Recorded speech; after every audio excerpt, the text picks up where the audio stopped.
예, 안녕하세요. 트레이딩룸 카도입니다. 어제 영상에서 제가 좀 얘기했던 게 있어요. 뭐냐면은 전차 수출 관련주 주목해야 된다라는 얘기를 했었는데, 그리고 그 빗썸 얘기했었죠. 아니나 다를까 이 둘 다 뉴스가 나왔어요. 지금 전차 수출 관련주 같은 경우에는 지금 촬영 시간이 현재 7월 27일 새벽 3시 정도 됐는데 26일 오후 한 9시쯤 뉴스가 나왔고요. 추가 수출이 있을 것이다 라는 폴란드 쪽 언론에 인용을 해서 그런 뉴스가 국내에 나왔고요. 빗썸 관련해서는 비덴트 쪽에서 공시로서 저희 지금 협의 중입니다 라는, 그러니까 그동안 좀 찌라시로 나와 있던 게 판다, 그리고 그 다음 찌라시가 야 그거 이미 끝난 딜이야, 이미 그거 나가리 된 딜이야 라는 찌라시가 돌았는데, 사실 1번은 좀 신빙성이 있었어요. 근데 2번이 좀 문제인데, 2번은 신빙성은 있었는데, 근데 문제는 뭐냐면 김앤장을 실사법인으로, 그러니까 실사를 하는 법무법인으로 선임을 했다라고 되어 있는데, 실사 계약이 비교적 최근 계약이었던 걸로 확인이 되고 있거든요. 그래서 뭐 그런 정보들을 봤을 때는 야 이거 올 초에 오고 갔던 얘기고 이게 나가리 되는 걸로 끝났다며. 근데 야 그럼 왜 지금 실사해? 라는 물음표가 좀 뜰 수 있는 그런 상황이었죠. 그래서 이게 아닌 걸로 이제 되면서 1번 쪽에 좀 더 주목이 되고 있어요. 자, 그런데 한 가지 이슈가 더 있습니다. 지금 몇 가지 소식 통해서 전 세계 1위 거래소인 바이낸스가 참전을 한다라는 찌라시들이 돌고 있습니다.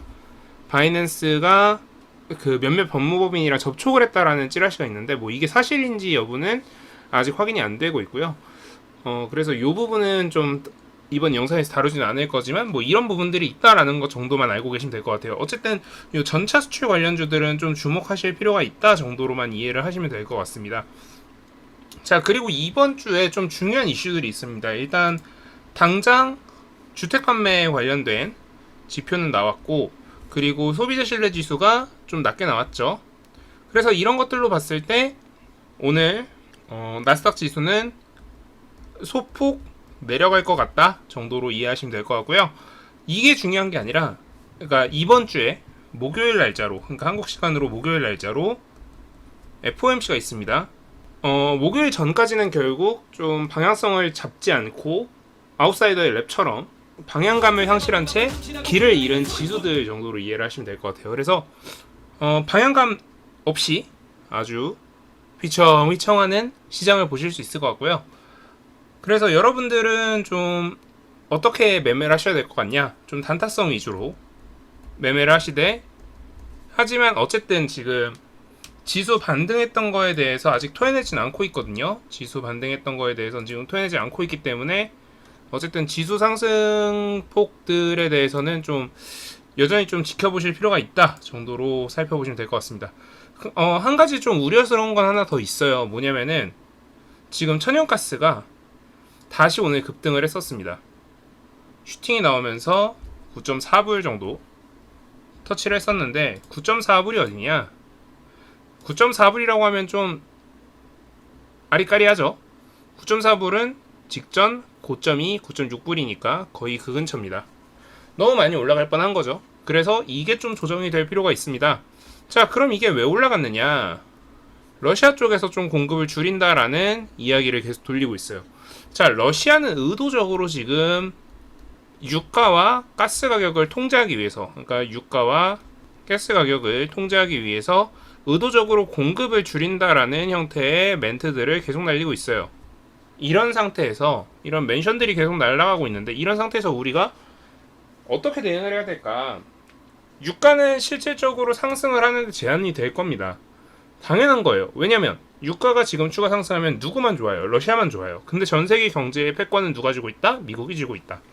이런 상태에서 과연 미국이 러시아가 좋은 일을 해줄 것이냐? 요게 핵심일 것 같은데요. 제가 봤을 때는 미국은 절대 그럴 생각이 없습니다. 그래서 아무튼 우리는 미국 쪽이 바라보는 방향으로 가야 될 것 같다. 그래서 좀 그쪽 위주의 종목들을 살펴보시면 될 것 같습니다. 추가적으로 그러면 이번 주에 또 살펴봐야 될 것들이 뭐가 있느냐? 메가스터디 관련된 이슈들도 있고, 지금 코로나가 어제 9만 9천 얼마였죠?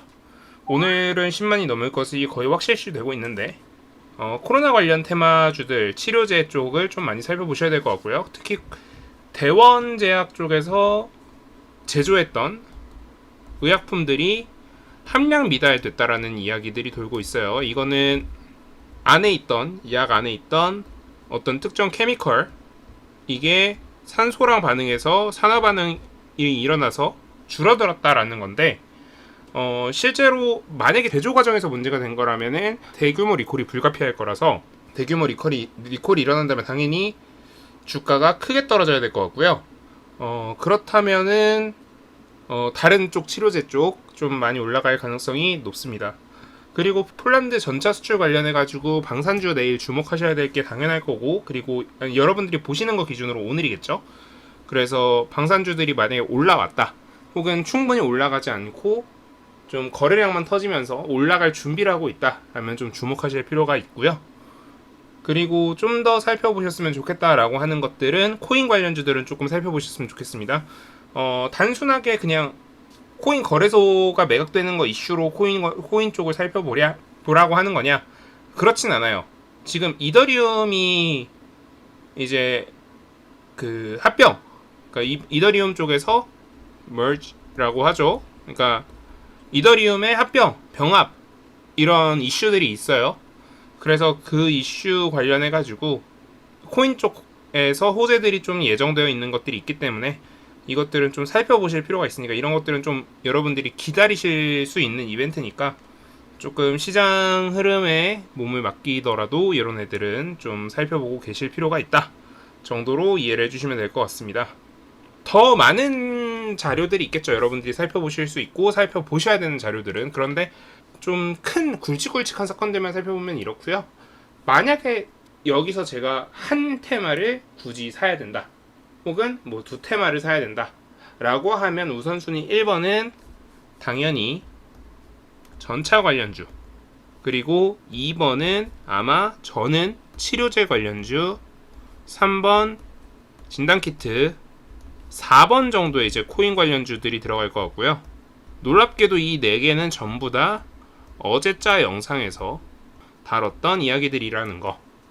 그래서 여러분들이 꼭 이거를 알아주셨으면 좋겠는 게, 내가 이런 예측을 하는 대단한 사람이야 라고 얘기하고 싶은 게 아니라, 사실 저는 진짜 여러분들이랑 전혀 다를 게 없고요. 진짜 똑같은 사람이에요. 그런데 아주 사소한 트리거들, 그러니까 사소하게 이제 시장에 트리거가 될 만한 요소들을 저는 좀 열심히 찾고 있는 거고, 그래서 그렇게 찾음으로 인해서 저는 지금 그래도 여러분들보다 시장에 대한 예측력이 올라간 거예요. 결국 이거는 저만 할 수 있는 게 아니라 여러분도 할 수 있어요. 그러니까 제 예측력에 대해서 좀 감탄하고, 그리고 나도 저렇게 해야겠다 이런 생각을 하시지 말고요. 물론 그것도 가져주시면 좋지만, 여러분들은 제가 어떤 논리로 이런 예측을 하는지, 그리고 그 논리 발전에 있어서, 그 논리가 이제 개발되는 데 있어서 내가 따라하거나 혹은 내가 저거보단 잘하겠는데 싶은 것들은 없는지, 이런 것들 위주로 좀 생각해 보셨으면 좋겠습니다. 네, 오늘 영상은 여기서 마무리하도록 하고요. 오늘 영상 도움되셨다면 구독, 좋아요, 알람 설정 부탁드립니다.